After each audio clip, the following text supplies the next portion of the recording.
Hi everybody, how are you? This is part number 2 of the daily diary. Hashtag the the day I woke up, the day I started living again. Um, Sorry it's taken me a few days to put this down. I was right in my head that I wanted a really bright, beautiful morning to do this on, to try and replicate what I'd experienced. And I was getting really frustrated that my timings and the weather weren't marrying up. And then I just thought, you know what, just get on with it. Let's just record it. So this is the day that I'll never forget. I'll take to my grave. I can't remember the day before. I can't remember the night before. But this morning sticks out. And as I say, it's one of the most important days in my life. So imagine the scene. I'm in bed. I'm asleep, but I'm leaving the curtains open because what I'm trying to do is get my rhythm back into more of a natural sort of waking up with the dawn and going to bed when the sun sets. So I was trying a whole holistic approach on trying to sleep. So my curtains were open, but have you ever had one of those mornings when you wake up before any alarm, but you don't open your eyes straight away and you just very slowly sort of rise from sort of sleepiness to a state of sort of being awake? But as I say, you haven't opened your eyes. And what I remember was feeling some warmth on my face, and my eyes were shut, and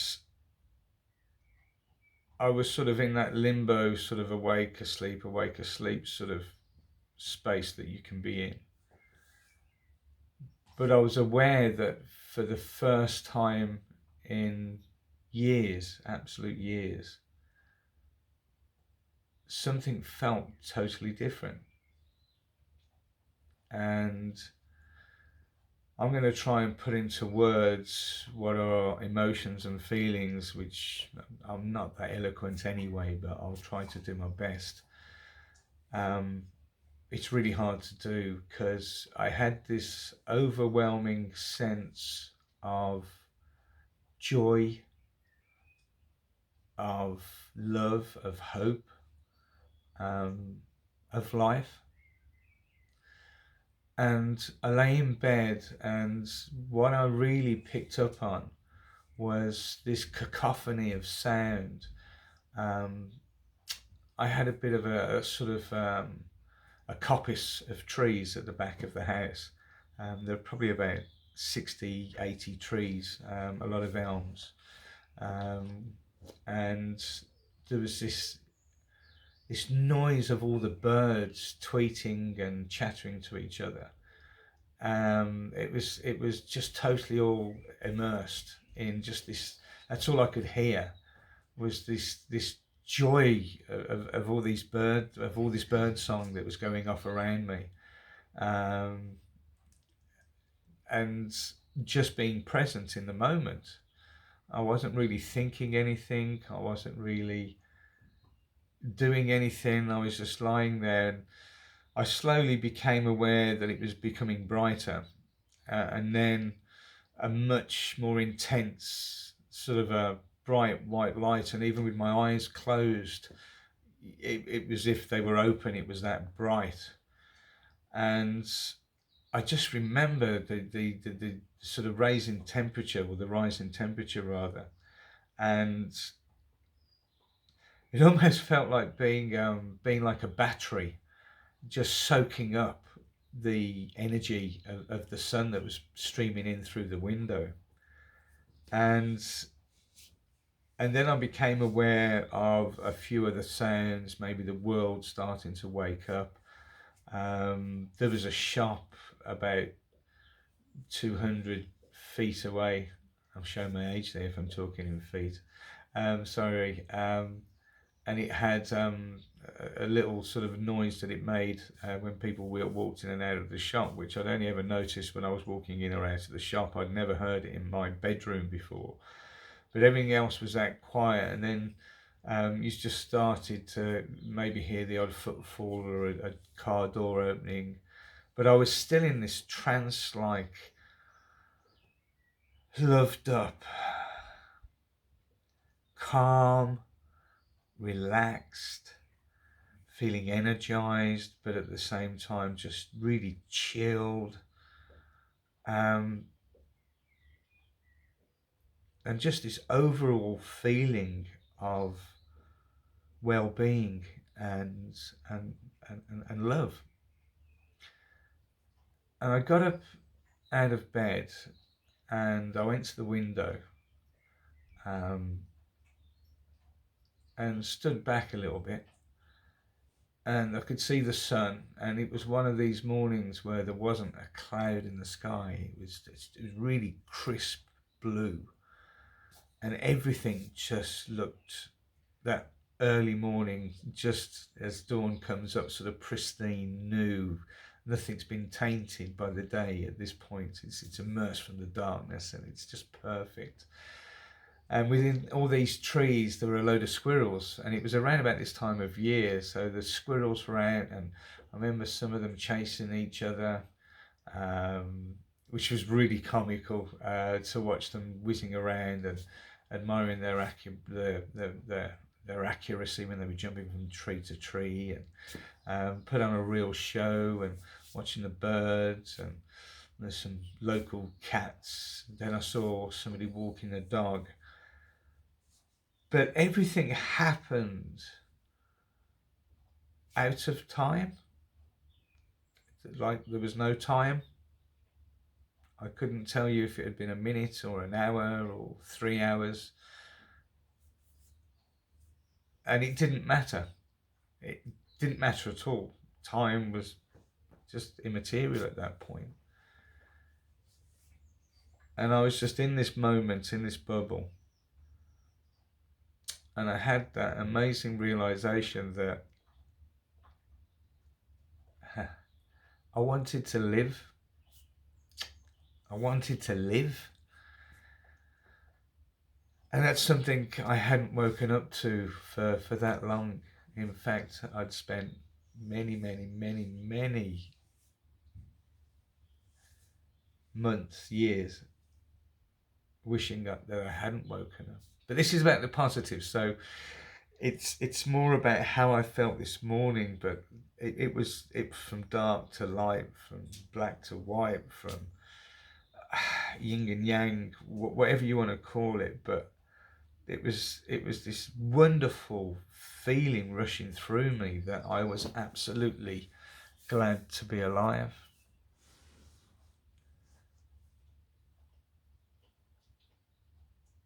And I had a massive smile on my face. I just couldn't stop smiling. And then I went through a point where just floods and floods of tears coming down my face.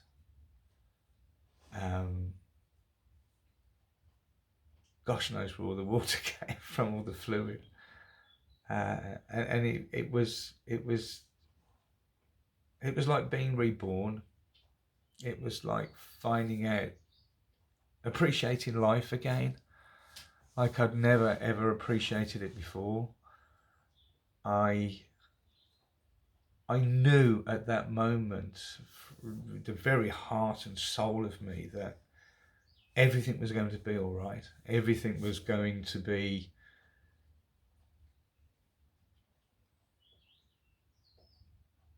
overcomable. I just made a really crap word up. I knew I could overcome. I'd come over I'd gone to the darkest recesses, and it's like coming up, immersing out of water when you've been so far down, and you're doing it really quickly, and you just burst out, or like a whale coming out of the water and then slamming back down. It was just this explosion of life and of love, and just being very present, as I know now, being present in the moment, no thought, and knowing that Neil, as a human being, wasn't going to kill himself, was going to overcome the stress and the anxiety and depression and trying to commit suicide and all that low mood. And I was going to be okay. And I wanted to be okay. You know, I embraced that feeling. I embraced that emotion. I embraced that joy. I just wanted just wanted to wrap myself up in that moment. And as I say, I can't remember much of the few days before. What I do know is that about 2 to 3 weeks prior to that, a huge, monstrous stressor had been taken out of my life, and it allowed me to breathe. And it's something that a lot of people that are suffering with stress, we fear that we're weak if we walk away, or if we remove the stressor. You know, it could be a particular boss, a particular job, a relationship, whatever. And people had told me to walk away, people had told me to quit, and I just wouldn't. You know, I'd never given in. Nothing had ever beaten me like this before. Nothing, and even in the worst depths of despair, I wouldn't back away from the fight. I knew I was losing it, you know, wanting to check out and not wanting to be alive, not wanting to breathe, not feeling worthy of taking breath, of taking somebody else's oxygen. And in a split moment that morning, everything changed. My whole life, the whole direction of my life. And I'd woken up feeling fresh and with a bounce of life in me. And that's what I wanted to get across. I didn't know that was going to happen. I didn't know that that's how it would make me feel. But I know that in my work as a counsellor and a coach, as a mentor, as somebody who's worked in mental health for all the time that I have, the thousands of people I've had contact with and interacted with, it's so common for people to have a moment where they just know everything has changed. And you know what I'm talking about. You know those moments in your life where you've made a decision or something, or you've done something, and you know with every fibre of your body you've done the right thing. There's nothing wrong about what you've done. It's like some other powers come down and just gone, it's totally good.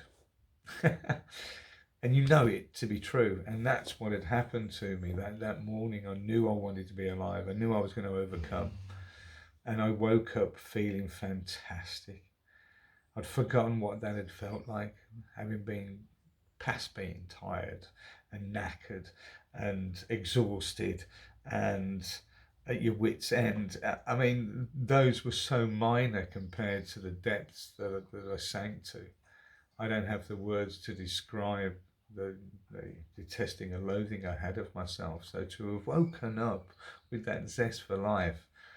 So if any of you have been struggling for a long time, if any of you have maybe given up a bit of hope, if many of you are having those thoughts that I had and used to have rather, about not being worthy, beating myself up, not liking myself at all, not expecting anybody else to like me, being angry at the world, hating everything about me, blaming everything on something else. But it can happen. It can happen. It happened to me. It changed my life forever. Because that was the point that my life started going up. That was the point I started getting into, I was already into personal development, but I got into it much deeper and the psychology behind it all. So that was my day of awakening, the day when I embraced life again. And it can happen to you. Anyway, that's part 2. I'm going to do part 3 soon. Lots of love. Good night.